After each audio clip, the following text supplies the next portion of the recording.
Hi, thank you for being here today. My name is Valerie Radzabek, and I am a registered nurse and a certified lactation counselor.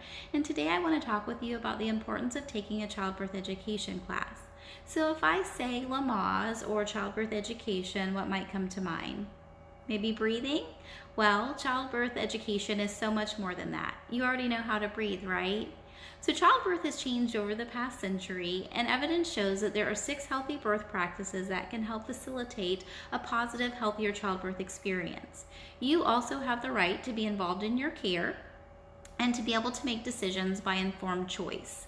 So why is this important? You may not be pregnant or you may not plan to be, but you may have a loved one, or you might be the support person of somebody during their childbirth journey and become part of their childbirth story that they'll never forget.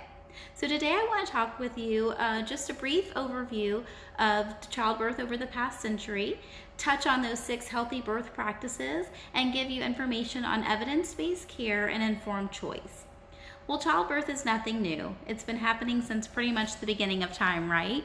And giving birth with confidence gives an overview of history of childbirth through stories.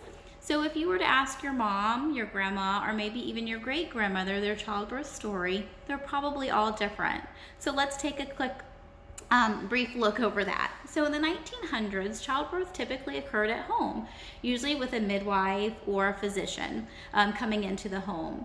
And midwifery today tells us that in 1914, twilight sleep was introduced to the United States. However, it was typically only the upper class women that were using that.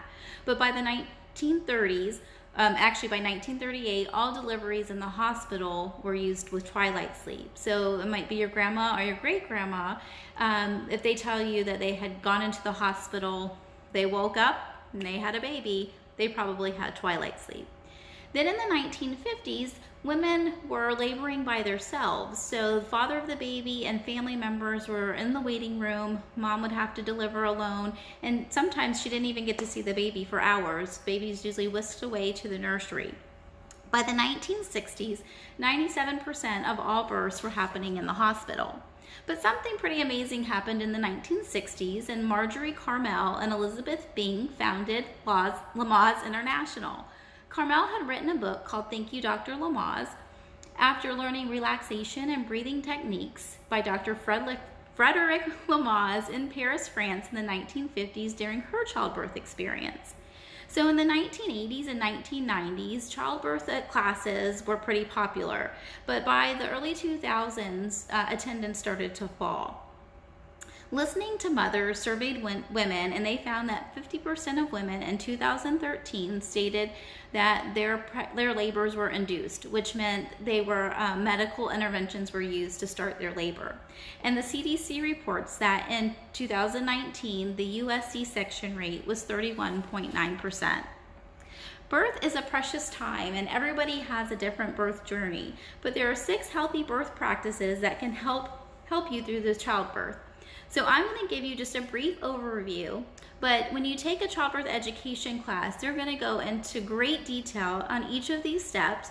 They're going to provide activities that you can do while you're in labor, but things that you can practice before you get there, so you have a lot of experience. And then you can also have hands-on experience with activities as well.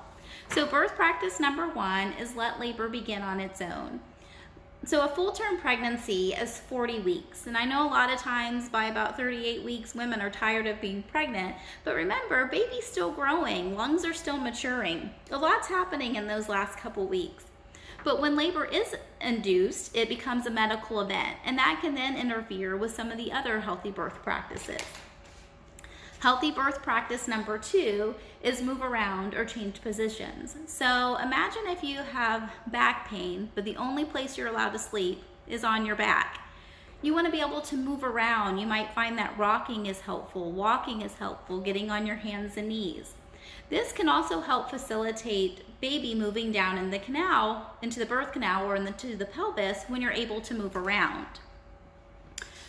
So this is birth practice number 3. So if you're not the person pregnant, this is for you. Have a support person. So that could be the father of the baby, the partner, family member, or a friend. You can also have a trained labor support person, which is called a doula, or you could have all of them. As a support person, you want to be there for mom, to encourage her, to give her comfort. That might come as a back rub or massage, hugging her in a comforting position or helping her change positions. Birth practice number 4, avoid unnecessary interventions. So we kind of know there are things that happen when you go to the hospital, like most likely you're going to get an IV. Your food intake is probably going to be restricted. But there are other interventions like breaking the water that might be encouraged by your healthcare provider. And these interventions sometimes have unintended outcomes. And sometimes they do these interventions just because that's what they've always done. So you want to be able to learn a little bit more information about interventions that your healthcare provider recommends. Birth practice number 5, avoid giving birth on your back. So when you typically watch a TV show and a woman is in labor, she's typically depicted on her back pushing. But if you look at historical pictures or artifacts of women giving birth, a lot of times they're squatting and they're more in an upright position. So let's think about gravity, right? And then birth practice number 6, keep mom and baby together. So mom knows baby, baby knows mom. They know her smell, they know her voice, they know her heartbeat. So skin to skin right after birth helps baby to regulate their breathing, helps to regulate their blood sugar, and it also facilitates and establishes breastfeeding. So when a baby is born, the best place for baby is right here with mom.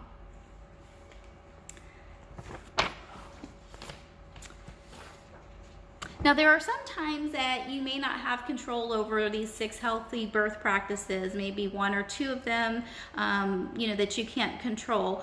But if you have evidence-based care or informed choice, you'll understand why your healthcare provider is requesting or recommending a certain procedure. Well, what is evidence-based care and informed choice? Evidence-based care is using best practices that are supported by evidence. So Rebecca Decker is a nurse with her PhD, and she founded Evidence-Based Birth. She has done all the research and provides best practices on birth and options that you have or questions that you can ask your provider. So on here, this is evidence on birthing positions. So she questions, how could upright birthing positions be benefited by mothers and babies? This also leads to informed choice. So Simkin ETL reports in pregnancy, childbirth, and the newborn that in the U.S. it is our legal right to be involved in decision making. Your healthcare provider should educate you about why a procedure or intervention is needed. You have the right to ask questions, and you also have the right to ask what your options are before consenting or making a decision. With all that is happening in our world at this time, many women are not able to have the support person at their side during their childbirth, and they may not have the childbirth experience that they had anticipated. During this time of COVID-19, Evidence-Based Birth is offering free childbirth education videos, and I encourage all women during this prenatal journey, along with their support circle, to watch these videos and possibly attend a live childbirth education class in the future.